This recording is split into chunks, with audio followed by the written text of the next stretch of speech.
নমস্কার। ফলোয়ারিণী অমাবস্যার দিন আপনাকে একটা উপায় বলছি, বিশাল দারুণ, মানে কি বলবো, আপনাকে ফলাফল দিতে পারে। কি করবেন, আপনি যে জুতো চটি যাই পরে আছেন না কেন, যদি পুরনো হয় তাহলে আরও ভালো, সেটাকে গিয়ে মন্দিরের আশেপাশে 100 মিটার 50 মিটারের আশেপাশে ওটাকে ছেড়ে দিয়ে আসবেন। যখন আপনি ছেড়ে দিয়ে আসবেন, তারপর আপনার যত সব ঝড় যাচ্ছে, যত আপনার উপরে টুকটাক হচ্ছে, যত আপনার উপরে তান্ত্রিক ক্রিয়া হচ্ছে, যত আপনার উপরে কষ্ট যাচ্ছে, যতই আপনার ফিনান্সিয়াল কষ্ট যাচ্ছে, সমস্ত কিন্তু আপনি রাস্তায় ফেলে দিয়ে আসছেন।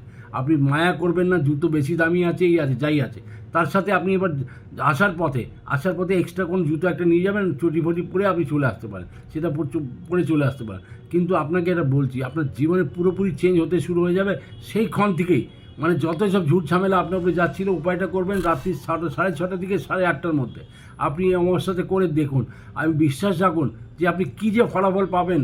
এই চটি ছেড়ে এসে আপনি সব দুঃখ দর্দকে আপনি ছেড়ে দিয়ে চলে আসবেন। এটা খেয়াল রাখুন। শনি মন্দিরে যদি ছেড়ে আসে, কালী শনি মন্দির একসাথে যদি থাকে, তাহলে বেস্ট।